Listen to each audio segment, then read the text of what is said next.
Iniciativa de ley para la redención de la pena por humanidad para mujeres privadas de libertad propone reformas al artículo 496 del Código Procesal Penal, en cumplimiento de la Ley de Mecanismo Nacional de Prevención de la Tortura en temas de derechos humanos, pues busca que las mujeres que se encuentren en una situación vulnerable de salud o bien con una enfermedad terminal obtengan su libertad de manera anticipada.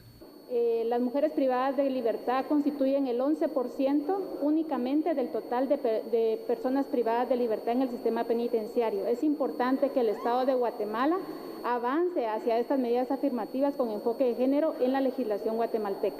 Estamos seguras que a través del Congreso de la República, con esta iniciativa presentada el día de hoy, el Estado de Guatemala se va a posicionar como uno de los estados garantes de los derechos humanos de las mujeres privadas de libertad. Nosotras trabajamos desde hace más de 10 años por todas las mujeres y todos sus derechos, y esta es prueba de nuestro acompañamiento el día de hoy. Muchísimas gracias. El artículo 2 de la propuesta reforma el artículo 70 para establecer en el caso que la privada de libertad con una enfermedad terminal realice la conversión de la pena de multa, el sistema penitenciario proporcionará las condiciones para que las reclusas desarrollen trabajos o estudios que tiendan a la redención. De acuerdo con los registros del sistema penitenciario, desde el 2012 al 2022, existe un total de 24.601 reclusas en los diferentes centros de detención del país, siendo el de Santa Teresita en la zona 18 el que alberga mayor cantidad. Muy bien, vamos a desglosar un poco sobre esta propuesta de ley que se ha planteado para poder reformar el Código Procesal Penal guatemalteco y sobre todo tratar este tema como un tema humanitario también, que es uno de los objetivos que se ha planteado.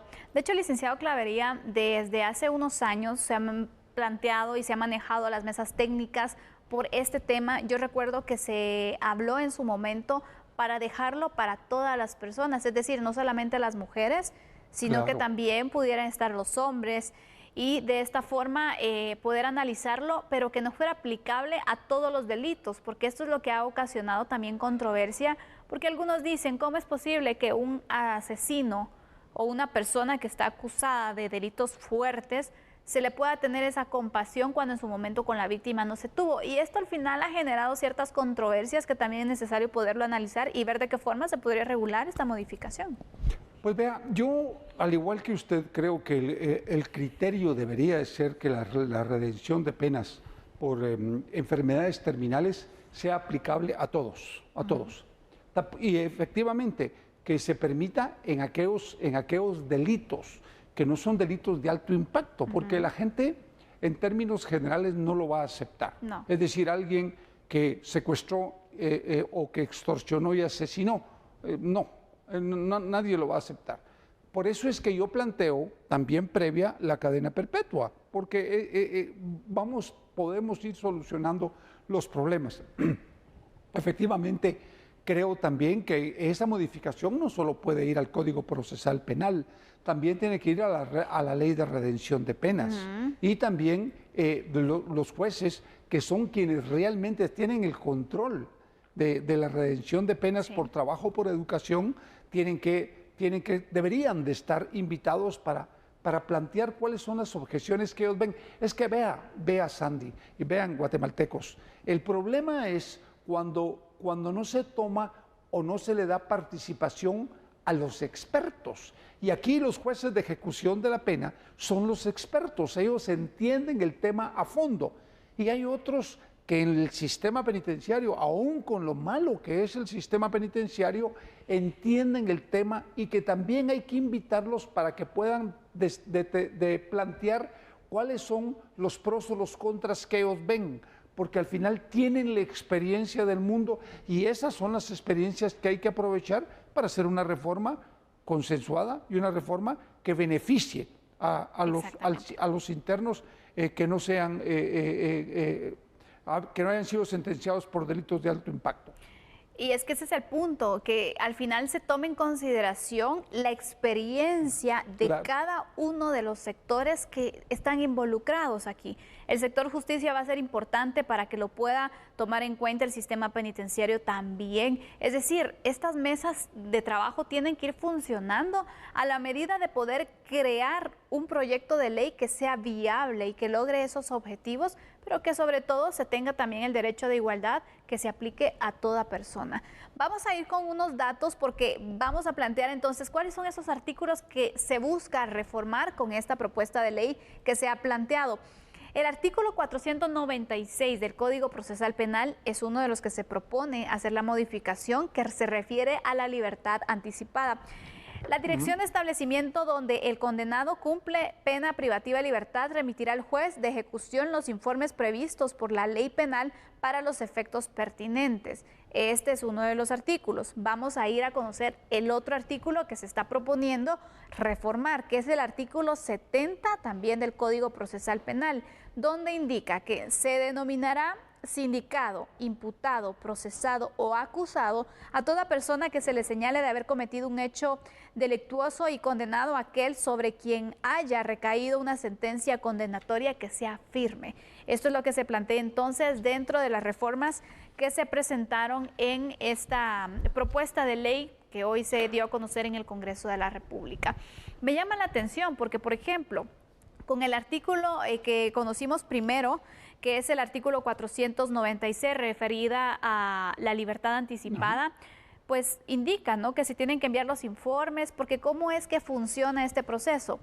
No es de que, bueno, la persona se le comprobó que tiene una enfermedad terminal, entonces automáticamente va a recobrar su libertad. No, requiere un proceso que actualmente se realiza, pero no por causas humanitarias, sino si cumplió la mitad de la pena, la tercera parte, según los delitos por los que las personas estén cumpliendo condena. Ellos tienen redención de pena también por buena conducta, por trabajo, y de esta forma entonces, en el momento en el que cumplen ellos ese requisito y pueden aplicar a la libertad anticipada, se solicitan los informes a el centro carcelario por medio del sistema penitenciario. Ellos hacen al final estos informes y luego ya se va a una audiencia donde con un juez de ejecución se viene y se plantea esta solicitud en una audiencia, se determina si se le otorga o no la libertad anticipada.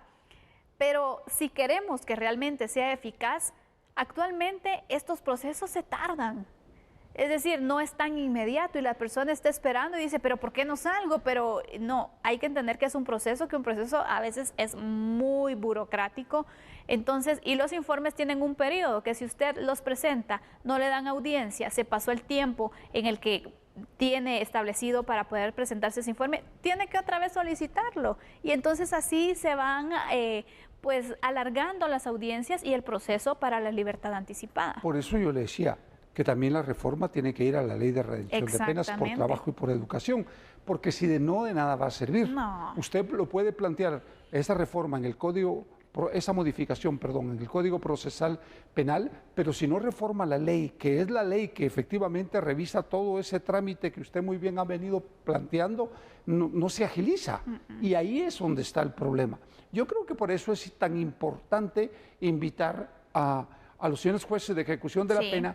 Y mira, en Guatemala hay penalistas de primer nivel. Desde luego, yo no puedo darle los nombres de mis amigos a quienes respeto y aprecio mucho y que son penalistas, pero de primer nivel aquí y en cualquier otro lado del mundo. Ellos deberían de estar invitados porque ellos no solo son penalistas, sino que son litigantes y entienden qué es lo que se debería de plantear. Yo creo que esto es lo que nos hace falta, que en el Congreso se entienda la importancia de invitar a participar en estas mesas a los mejores juristas en materia penal, desde luego no pensando en mis amigos, sino pensando en los mejores y los jueces de ejecución de la pena y personal del sistema penitenciario. Sí, la verdad que sí, porque también una cosa es armar la propuesta y otra cosa es también ver la forma de que se pueda coordinar el trabajo, porque en ocasiones está hecha la ley, pero las coordinaciones no son las mejores. Entonces, cada quien va trabajando a su ritmo y no comprende que es un sistema el que se busca entonces dar agilidad y por lo tanto también va a ser importante esa coordinación que se pueda tener. La propuesta, sinceramente, sí es interesante. Claro. Va a ser más interesante la forma en la que finalmente se logre plantear y cómo se puede hacer viable, cómo esto pueda salir a luz y también beneficie a las personas que en este momento están privadas de libertad, incluso por un tema menor y porque tienen que cumplir la condena en ocasiones. Ahí pasan sus últimos días y de una forma también muy inhumana. Y usted tiene que tener claro que esto es un planteamiento, esta propuesta, esta modificación para la ley de la redención de penas, parte de la Declaración Universal de los Derechos Humanos y de la propia Constitución Política del país.